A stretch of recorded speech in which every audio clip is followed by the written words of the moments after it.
My name is Natalie Ellison. And on the day I graduated from UCLA with honors in social psychology, the June sky shone so brightly it felt like the universe itself was sending me a silent congratulations. The sun spread evenly across the vast campus, resting on every treetop and blade of grass, making everything glow. Cheers, applause, and the calling of names echoed through the crowd of students dressed in navy gowns and golden tassel caps. I stood there, right in the middle of the stage, looking out at the rows of guests. And among the sea of beaming faces, I saw my father. He sat in the third row, slightly to the right. Next to him was Samantha, the woman he once called his colleague, and now his wife, even though my mother hadn't passed away yet when their involvement began. Beside her sat Lily, their daughter, my half-sister, 4 years younger than me. The three of them sat together, but apart from the other family groups. No sign of my mother, no congratulatory banners, not a single glance from them truly aimed at me. My father met my gaze from the stage, but didn't smile, didn't wave, he simply nodded, as if I had just completed a task he had always doubted I could. I took my diploma and walked off stage as the announcer called my name, but an unnamed emptiness clenched tight in my chest. I thought I had grown used to it by now. To my father's present absence. To the kind of support from afar that came in the form of templated congratulatory texts from his phone every year. To always having to take care of myself, live on my own, grow up on my own. But still, foolishly, I hoped that today, a day as important as this, he might see me differently. But no, he was still him. Franklin Burke, a man who knew how to create a child, but never learned how to stay in her life. After the ceremony, as the crowd slowly dispersed and my friends gathered for photos, I saw my father signaling for me to come over. We walked to a quiet corner behind Powell Library, where a few wooden benches sat beneath the purple jacaranda trees. He didn't hug me, didn't praise me, didn't ask where I wanted to go celebrate. Instead, he pulled out his phone from his suit pocket, glanced at it for a few seconds as if checking the time, then looked up and spoke, his tone oddly calm. Lily got into USC, but the tuition's high, and her mother and I haven't saved enough. Now that you've graduated, you should help your sister. It's not too much each term, just a few thousand. I know you can manage. I stood there, frozen. Before I could respond, he continued this time, his voice hardened, cold as ice. And if you refuse, then starting next week, don't come back home. I don't remember how long I stood there, but I remember every detail. The sunlight filtering through the leaves, casting a half shadow over his face, Samantha's eyes watching us from a distance, calm, slightly smug, like she was observing the outcome of a deal she already knew she'd won. And Lily, head down, silent. No protest, no shame. I couldn't tell if she was too afraid to speak, or if she truly believed she deserved it. I didn't argue. Not a word. Not a tear. I just looked at my father for a long moment, as if trying to burn that image of him into my memory so I'd never forget. Then I turned and walked away, my hand clenched tightly around the phone in the pocket of my graduation gown. All the noise around me faded, leaving only the sound of my footsteps on the red brick path and the pounding of my heartbeat in my chest. I pulled out my phone, my fingers trembling slightly. Without much thought, I dialed a familiar number, a number I hadn't called all semester because I didn't want him to worry. But this time was different. The phone rang just once before the other end picked up. My grandfather's voice came through, deep and warm, just as I remembered. "Natalie? What's wrong, sweetheart?"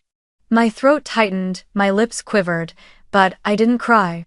I simply said, "I think I need to come home. To my real home." Longpeng. I drove back to Santa Barbara that very night, while streaks of sunset still lingered on the rooftops along Highway 101. My father's words kept echoing in my mind like a cold knock in an empty hallway. "If you refuse, then starting next week, don't come back home." I didn't talk back, didn't cry, didn't shake. But once I got in the car and gripped the steering wheel, I could feel memories of my younger self surfacing with every breath I took. I used to think I was born into a fortunate family. My mother was a pediatrician at Cedars-Sinai, smart, gentle, and so devoted to children that every kid she treated called her the angel in the white coat. My father, Franklin, was a senior manager at a logistics company in Long Beach. He traveled often for work, but every time he came back, he brought me small gifts: a unicorn-shaped pen, a children's book signed by the author, or a few peppermint candies in the exact flavor I liked. We lived in a modest home in Glendale not far from my school, not luxurious, but cozy and full of laughter. Or at least, that's what I believed, until I turned 13. When my mother began to suspect something, she didn't speak of it right away. I just noticed she grew quieter, often staring at my father's phone, then quickly putting it down whenever I entered the room. On nights when my father said he was away on business, I'd hear her lying in bed, shifting restlessly, as if listening for something in the silence. Once, I saw her lift one of his dress shirts to her nose and freeze when she caught a faint, unfamiliar scent. It wasn't the usual laundry smell, but something sweeter, sharper. And it didn't belong to her. Then came the diagnosis: ovarian cancer. I remember the day she sat beside me, held my hand, and spoke slowly. "I'm going to have to fight for a while, Nat, but you don't need to worry. I'll do my best." And during all that time, through exhausting rounds of radiation, IV drips, and days when her hair blanketed the pillow, my father all but disappeared. He called occasionally, said the company was going through a crisis and he had to fly to San Diego, then Chicago, then Dallas. Whenever he came home, he avoided talking to Mom alone, barely asked, "You doing okay?" before turning to me and reminding me to study hard and not trouble her. I wasn't too young to understand. I started noticing the whispered phone calls out on the balcony, the messages he tried to hide, the faint lipstick stains on his white collars. My mother noticed too. But she didn't say anything, didn't cry. She simply kept going with her treatment, as if shielding me from the truth was more important than the pain she bore. And then one day, I accidentally opened the wrong file drawer in my father's home office. I had been looking for my school records when I came across a birth certificate tucked between a few contracts. It was old, but the details were clear. Mother's name, Samantha Ruiz. Father's name, Franklin Burke. Child's name, Lily Ann Burke. Date of birth: the 4th of July, about 4 months after my mom began chemotherapy. I stood frozen, staring at that name like it was a code to some alternate universe. I didn't cry. I just folded the paper, put it back exactly where I found it, and closed the drawer. I figured if I never said anything, maybe my mother wouldn't have to know. And if she didn't know, maybe she wouldn't hurt any more than she already did. But deep down, I knew she already knew. She had always known. My mom passed away on a morning in October, just as red leaves began to fall across the yard. I remember sitting by her bedside, her hand growing colder, her breaths thin and fragile like strands of thread. In her final moments, she said nothing about my father. Not a word of bitterness. Only a whisper. "Live for yourself, Nat. Don't sacrifice for those who don't deserve it." I held her hand tightly, trying to memorize every word, every line at the corners of her eyes so I'd never forget. Right after the funeral, everything changed so fast I could barely catch my breath. My father made his relationship with Samantha public, as if it had always been normal. He brought her into the house, into the home that once belonged to my mother, along with Lily. There were no apologies. No explanations. Just a statement. From now on, we'll be living as a new family. I was 16, and that afternoon, I packed up my things from my mom's room and moved into the old guest room because Samantha wanted to freshen up the master bedroom. Lily got her own room painted pink, dreamy cloud-shaped lights strung from the ceiling. And I was left to sleep in what used to be my mother's reading space. I didn't argue. Didn't cause a scene. I stayed silent just like my mother used to, because I knew that not everything broken can be fixed. And sometimes, silence is the only way to survive in a family that stopped seeing you as one of their own a long time ago. But from that moment on, I started counting down in my head the days until I could finally leave this place and build a life my mother once hoped I'd have. A life not trapped in the shadow of people who chose betrayal and called it a new beginning. I left home the moment I could. When I got accepted into UCLA, I didn't wait for fall. I enrolled in the summer program, signed up for dorm housing, used a student credit card to buy a few essentials, and drove my mom's old Toyota Corolla toward Westwood, leaving behind everything my father now called a family. I told them I needed to focus on school and internships and didn't want to move back and forth. But the truth was, I couldn't bear to step into that house anymore, the place where my mother's voice once filled every morning, now overtaken by sounds I didn't belong to. All through college, I only returned home during the holidays, Thanksgiving, Christmas, sometimes my father's birthday, though I had to remind myself because no one ever called to invite me. The first time I came back after my first semester, I stood frozen at the door of my old bedroom, the room I once called my safe space. My desk, where I used to write essays, was now covered in beauty products, toner, essence, sheet masks, every kind of expensive serum. The mirror was covered in stickers spelling out, Lily's self-care corner. My mother's bookshelf had been taken down, her books packed into a cardboard box and pushed into the corner like the past had to be cleared out to make room for the new leading lady. I asked my dad, "Where are my things?" He pointed under the bed and said, "Down there." I didn't want to throw them away, so I put them in a box. Lily needs space to study and do her skincare routine, you understand, right? I looked over at Samantha, who was arranging flowers at the dining table. She shrugged slightly and smiled. "The house is a bit crowded now. We all have to be flexible, sweetheart." Lily kept her head down, not meeting my eyes. For a split second, I saw something flicker in her expression as if she, too, sensed that something wasn't right, but then she turned away and continued pressing down her glittery pink fake nails.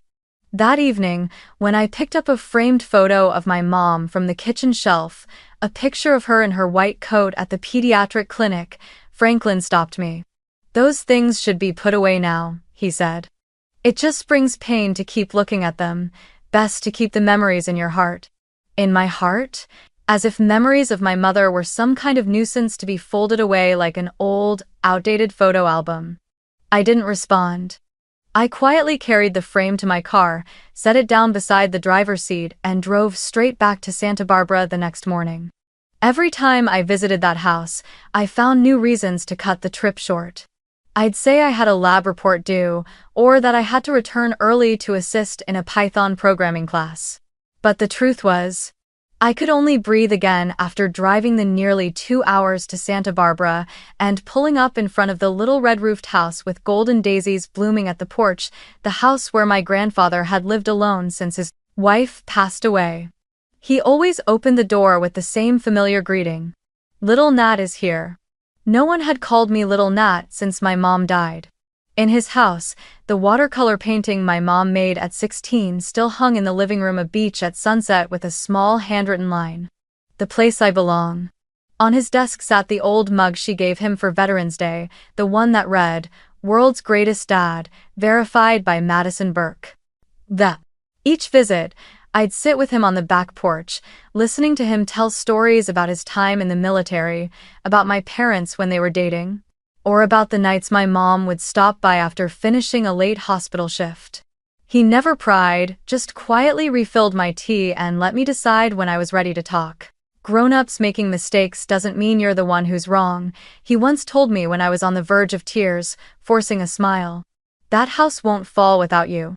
But your life might, if you keep forcing yourself to fit into a place that no longer has room for you." Every time I left Santa Barbara, I felt a little lighter, as if someone out there still believed I was worthy, still remembered the version of me that existed before life was rewritten by betrayal. And so I kept living that way, caught between two worlds. One was UCLA, where I fought to prove myself among brilliant classmates. The other was my grandfather's red-roofed home, where I could simply be myself without trying. As for that other house, I started calling it something different in my mind. Their house. Because clearly, it was no longer mine. When I arrived, my grandfather was watering the lavender bushes on the porch. He saw me, gave a small nod, and didn't ask anything. I didn't say a word either, not until we were sitting across from each other at the familiar dining table with the grilled salmon he'd made using the handwritten recipe my mother once left him. I told him everything. All of it. About how Dad brought Samantha and Lily to my graduation. About what happened afterward, how there were no congratulations, no words of acknowledgement, just a cold ultimatum, like I was a rechargeable wallet he expected to use now that I had my degree. I kept my voice steady as I spoke, refusing to let tears interrupt me. But when I got to the last line, "If you refuse, then starting next week, don't come back home," I couldn't hold it anymore. I lowered my head, hands clenched together on the table, trying to suppress a sob. My grandfather didn't speak right away. He simply got up, walked over to the old oak filing cabinet in the corner of the living room, the one I'd only ever seen him open when he needed tax documents, water bills, or old maps. But this time, he pulled out the bottom drawer, the one I'd never seen opened before.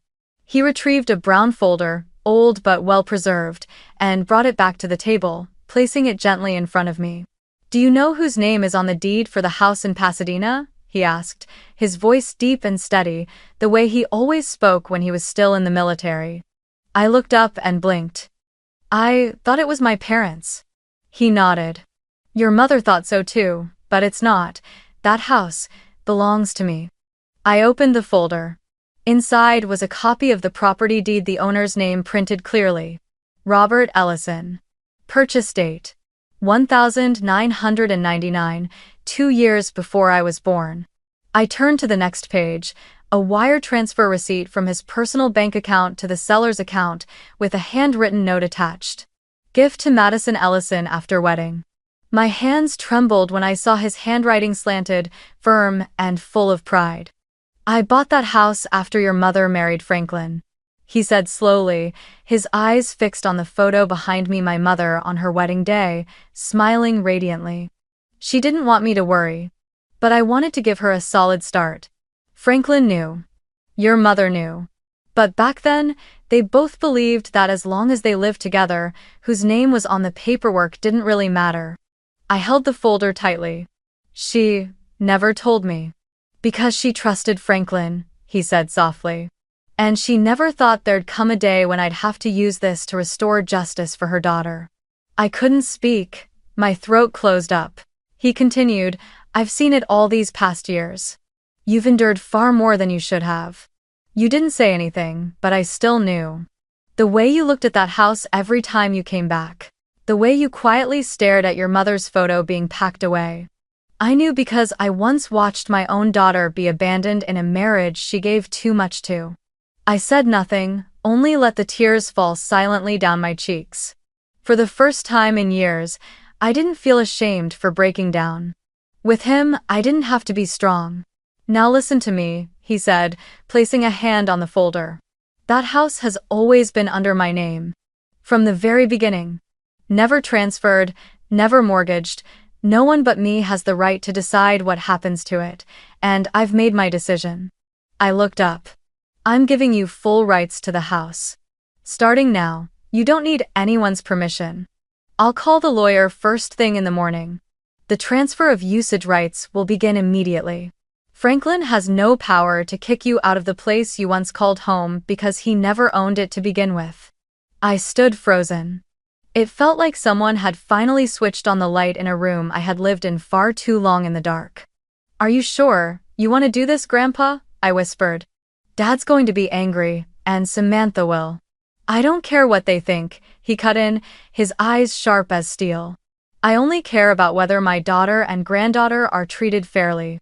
And if they've been living in a house that isn't theirs, enjoying a life paid for by my daughter's money, then it's time they learn how to leave."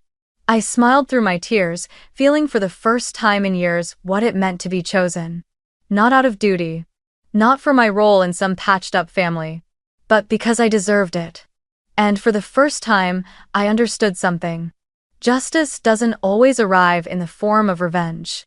Sometimes, it comes from the clarity of those who love you quietly, who've prepared everything in silence, just waiting for the moment you're hurt enough to finally claim what should have always been yours.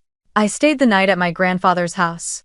It was the first time in months that I fell asleep without worrying about tuition, without waking in the middle of the night from nightmares that I had no place to return to. The next morning was simple. Toast, scrambled eggs, and my grandfather in his silver-striped pajamas, making coffee like it was just another Sunday. But it wasn't. Today was the day I reclaimed fairness. Not through rage, not through retaliation, but through truth, through clarity. And through a grandfather who had silently stood guard for so long, I'd forgotten anyone was still on my side. By just before 9, we were on the road to Pasadena. I drove. Grandpa sat in the passenger seat. And in the back was a brown leather briefcase. Inside it were the property deed, legal consultation documents, and a letter Grandpa had written the night before. With us was a woman in her 40s, dressed in a pale gray suit, her hair neatly tied back, her gaze sharp. She was my grandfather's private attorney. Her name was Denise Clark. And she knew exactly what she was doing. As we pulled into the cul-de-sac, I saw Franklin's car still parked in its usual spot right in front of the lawn. The house looked just as it always did whenever I came home for the holidays, except this time, I wasn't walking in as a daughter visiting. I was arriving as the rightful owner. Denise stepped up first and knocked on the door. Samantha answered.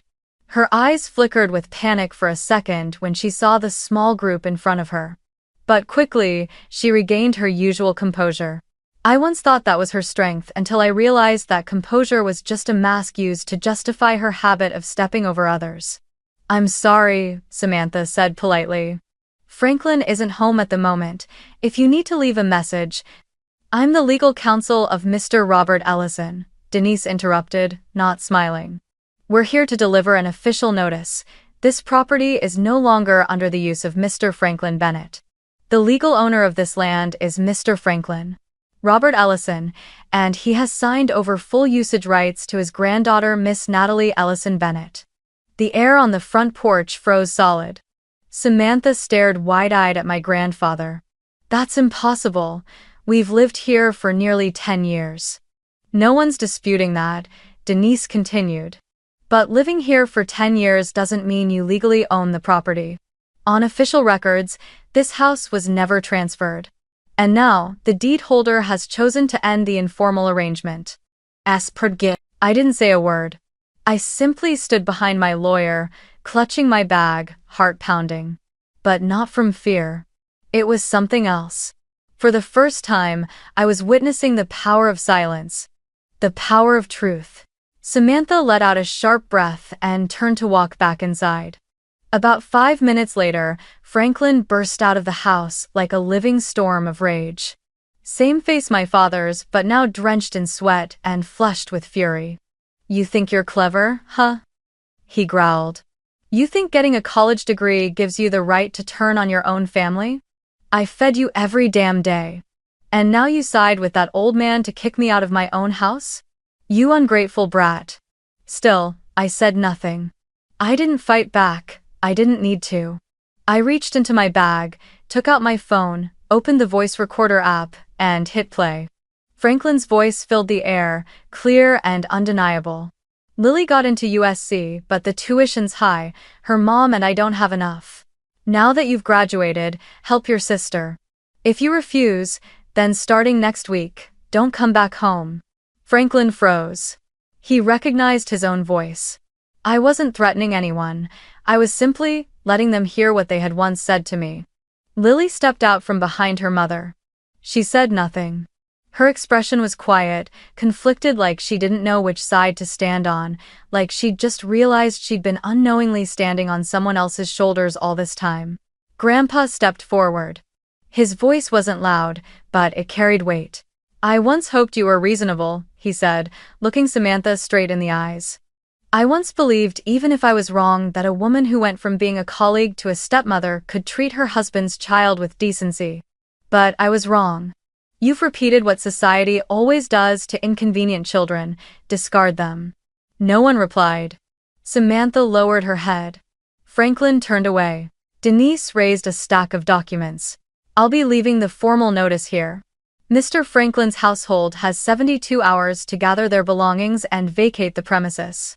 After that, we will proceed with legal enforcement. No one stopped us as we left. No one had anything else to say. Only the sound of the gate clicking shut behind me, so soft it was almost inaudible, but to me, it was the final note closing an old chapter. A chapter in which I had been forced to play the outsider in the story of my own life. On the drive back to Santa Barbara, Grandpa didn't say a word. Neither did I. But inside me, there was no more storm. No more whirlwind of anger or choked back tears. Only one thing remained. Relief. I would return to that house not as someone who had been cast out, but as someone with a key. As the new owner. As someone who finally had a place to stay and didn't need permission to be there. 3 days later, I returned to Pasadena to formally take possession. The sky that day was unnaturally blue, as if the universe itself wanted to witness a new chapter begin, one without guilt, one without begging to belong. Grandpa came with me, wearing the same old suit he used to wear to important meetings when he was still working. I knew he didn't need to be there, but he came anyway. Not to shield me, but to stand with me as witness. That this time, I was stepping into that house not as a leftover. As soon as we turned onto the street, I saw Franklin's silver SUV parked tightly along the curb, trunk already open. A few cardboard boxes were stacked loosely inside. The front door was slightly ajar. I stopped at the bottom of the steps and took a deep breath. My grandfather placed a firm hand on my shoulder. "Let's go, this is your home now." I stepped inside. The house was strangely quiet, as if it had grown tired from witnessing too much. Along the hallway, the green rug I was once forbidden to step on as a child had been rolled up and pushed to the side. The living room was bare. No more family photos on the shelf. No trace of the strong-scented wax sprays Samantha used to mist around every afternoon. I walked straight toward the staircase. As I reached the landing halfway up, I saw Lily packing the last of her books into her backpack. She turned when she heard my footsteps, her eyes settling on me not with anger, not with fear, but with a quiet, unreadable confusion that ran deeper than I could interpret. I gave a slight nod. Lily lowered her head. A real bow. Not an apology, not an excuse. Perhaps it was the only way a child raised in favoritism knew how to acknowledge that something had gone wrong and that she had seen it, too. I said nothing. I didn't need her to say anything either. When I came back downstairs, Samantha was in the kitchen, wiping down the glass door of the fridge like it was the last thing that truly mattered. She heard me, but didn't turn. She didn't speak. Didn't ask a question. Not a single word. I used to think that if this day ever came, it would be a battle that they would resist, argue, maybe even call the police. But no shouting, no resistance. They left. Quietly. As if even they knew this ending was inevitable, lawful, justified, and far too late to undo. Franklin was the last to walk out. He wore the same silver-striped shirt my mother had once given him for his birthday, now wrinkled and dust-speckled. In his hand was a cream-colored envelope. He didn't look at me, just placed it on the table by the door, then walked out of the house. No goodbye, not even a glance. I stepped over and opened the envelope. Inside was a single photo. I recognized it, instantly taken the summer I turned 13, at Lake Arrowhead. My mother was hugging me from behind, both of us laughing, while Franklin poured orange juice into Lily's glass. We had once been a family. Once. Not anymore. There were no words on the back. No message. Just a memory left behind like a vague piece of evidence, too painful to hold on to, too human to throw away. I walked slowly upstairs, back to my old room. The door still bore the scratch marks from where I used to tape posters and tear them down. Inside, the room was empty. No more Lily's perfume. No more vanity mirror. Just soft sunlight pouring in through the window. That light, in that moment, made the small room feel like it had a soul again. My grandfather stepped in behind me. He quietly looked around, then smiled. "Shall we start over?" I nodded. That entire afternoon, we stayed in the room. I peeled off the old adhesive hooks from the walls, dusted off the wooden floor. Grandpa brought in paint, soft cream, the exact shade my mother had chosen when I was in middle school. His hands trembled slightly, but he still tried to paint evenly. I painted alongside him. Each stroke felt like I was cleansing the years that had been hidden, blurred, pushed aside. That evening, we rehung my mother's photo, a portrait of her reading in the garden, her hair gently lifted by the breeze, her eyes bright and serene. I placed it right above my desk. The same spot. The only spot I had ever seen it from each morning when I woke up. I sat on the bed, looking around the room that now, truly, belonged to me. No one could force me out again. No one could tell me to make room, to go along, or to just deal with it. This was my home. Not because I fought for it, not because I begged, but because I had survived long enough to walk back in as myself. Grandpa gently closed the door. I listened to his footsteps slowly descending the stairs. That night, I sat for a long time by the window, watching moonlight stretch softly across the neighbors' rooftops. I didn't cry, I didn't feel triumphant, I just felt enough. And in that sense of enough, for the first time, I started to imagine a future that didn't revolve around needing someone's approval. A future I could build myself. Starting from the very place that once pushed me out. 3 weeks after moving back in, when the walls of the bedroom had dried and Mom's photo had returned to its rightful place, I stepped into the backyard and stared at the faded garage door. That space had once held my mom's car and boxes of her old keepsakes. Later, Franklin turned it into a storage area, then Samantha filled it with Christmas fins, gym equipment, and Lily's unused stuff. Now, looking at it, I saw something different. An opportunity. A beginning. I pulled out my phone and searched. Garage remodel for counseling space. I didn't have much money, but I had time, I had my hands, and I had a reason to begin. I wrote the project's name in my notebook. Second Voice Counseling. Second voice, because I had once been the second voice in my own family. The voice no one heard, the one no one chose to believe, and I knew I wasn't alone. Out there were hundreds, maybe thousands of kids like me, raised in houses they thought were safe, only to find them colder than the street. People who learned to stay silent in order to survive. People who learned to shrink themselves just to be allowed to stay. I wanted to give them a place where they didn't have to beg just to be allowed to stay. I started by clearing everything out. I called an electrician to install a new wiring system. I scraped peeling paint off the ceiling myself and replaced the insulation panels. A former classmate who had worked for an NGO supporting students at UCLA introduced me to a young architect freshly graduated who offered to design the space for free because the idea was just too good. We chose a deep brown leather armchair set, added a low bookshelf filled with over 30 of my favorite titles from The Body Keeps the Score to attached. I hung a small whiteboard near the desk. The first line I wrote on it was, "Your pain is real. Your story matters." Within a month, Second Voice Counseling officially opened its doors. The office was small, just enough to sit 1 or 2 people at a time, but I never needed more than that. I placed a sign outside that read, "Free counseling for students or anyone with family-related trauma." The first person to knock was a student from Cal State LA. His parents had cut off his tuition after he came out as gay. A week later came a young woman whose mother told her, "If you're not going to law school, don't expect rent money." Then came another, and another. Not all of them needed advice. Some just needed someone to sit with them in silence, to know they weren't crazy, weren't wrong, weren't ungrateful for choosing a different life. I worked 6 days a week. Every morning, I opened the doors at 8. Some days I was tired. Some days I sat for hours without a single visitor. But I never questioned my purpose. I knew that every door I opened was the door I had once needed someone to open for me. As for the people who once lived in this house, I didn't ask. But the news still found its way to me.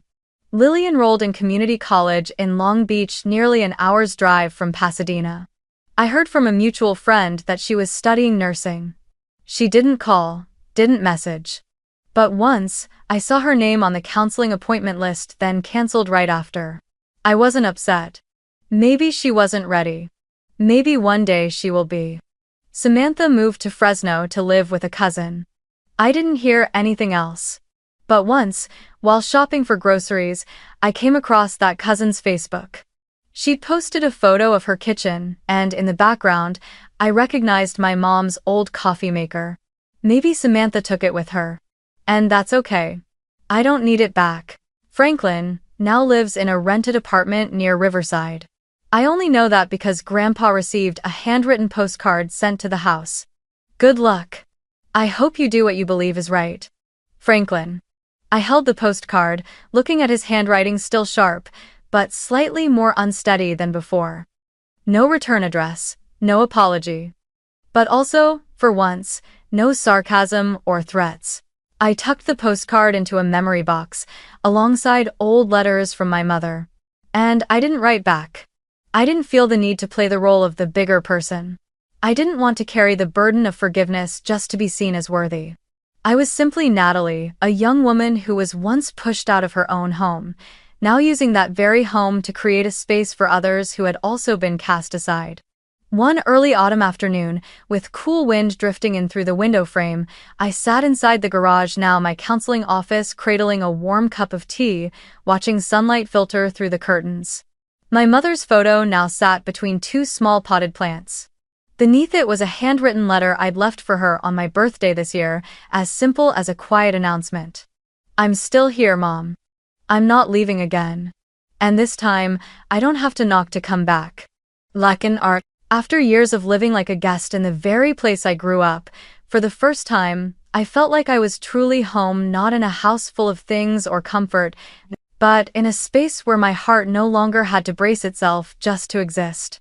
That spring, Grandpa suggested, how about we bring the backyard garden back, Natalie? Like when your mom was still around. I nodded.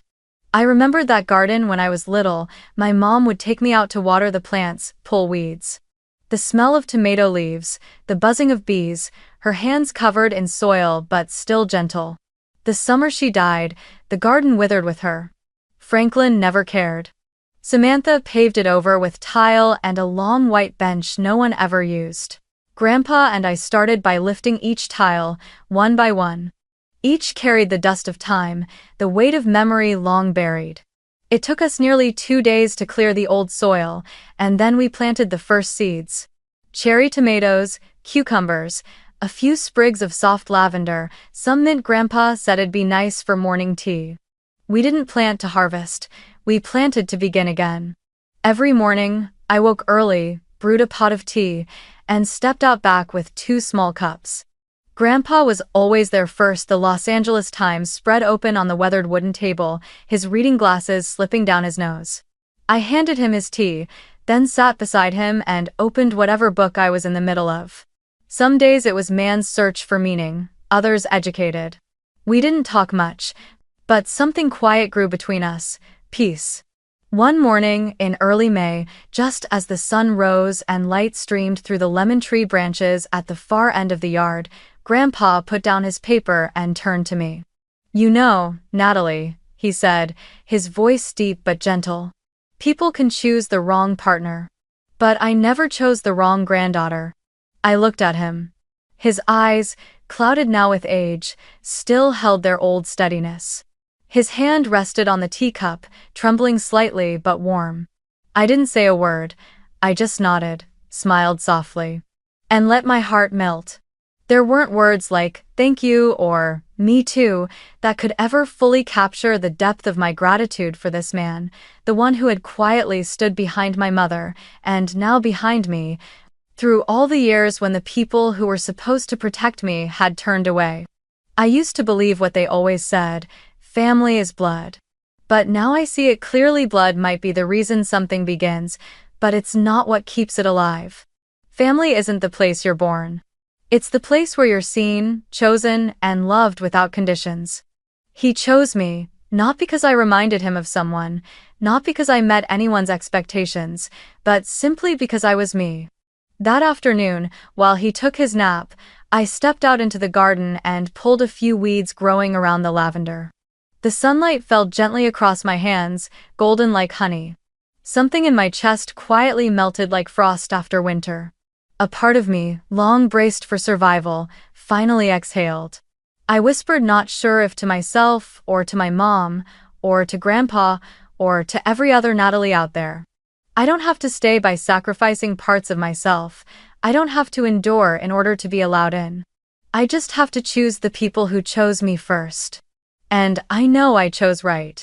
If you've made it this far, chances are you've been like me, standing inside a house you once called home, feeling like a guest. Not because you were unfamiliar, but because someone made you believe you no longer belonged. That you weren't kind enough, soft enough, obedient enough to be worth keeping. That the moment someone else showed up, you became the burden that needed replacing. Let me tell you something clearly and without any poetry. You are not wrong for feeling hurt. You are not weak for being sad. You are not selfish for being disappointed when you were left behind. And you are definitely not ungrateful for walking away from the place that suffocated you. People love to praise forgiveness as the highest virtue. But very few will tell you that some wounds don't need to be healed by going back. Some doors are best left closed. And some relationships, if they demand your dignity in exchange for survival, are simply not worthy of your love. I once thought I had to become better, kinder, more successful to be seen by my father. That I had to earn my way back to the family table. But then I realized real love doesn't require qualifications. It doesn't measure you by grades, by money, by compliance. And it never comes from those who only love you when you're silent and doing what they expect. Maybe right now you're in a house that feels cramped, not from lack of space, but from the absence of acceptance. Maybe you're sleeping in a room full of memories, but it feels hollow because no one truly sees you anymore. Maybe you're trying just hard enough to be good so they don't push you out, quiet enough so you won't make trouble. But please don't let anyone make you believe you need to shrink just to fit in their version of love. You don't have to prove anything. You don't have to earn back love with good grades, a better paycheck, or endless effort that leaves you exhausted. Real love is not something you win, it's something that's given freely. And if someone puts conditions on loving you, that's not love, that's control. You don't need to be chosen to have worth. You already have worth simply because you exist. Because you dare to feel. Because you keep walking forward with wounds in your heart. Because you still choose kindness, even after being treated unfairly. I'm not writing this to tell you that everything will be okay soon. Because sometimes, it won't be. Sometimes it takes years. Sometimes the pain stays like a quiet ache. But I want you to know, you are not alone, and every day you choose yourself, you are healing something in the past, not just for you, but for everyone who's ever been like you. Choose yourself again. You don't need anyone's permission, you don't need anyone's approval. Build a place where you never have to beg to stay, whether it's a tiny apartment, a modest desk, or simply a corner of your heart where it feels safe enough to breathe. Because sometimes, the bravest thing isn't forgiving or forgetting. It's continuing to live a life full of love after being taught you didn't deserve one. And if no one has ever said this to you, let me be the first. You are worthy. Not because you're perfect, but because you're you. And that is enough.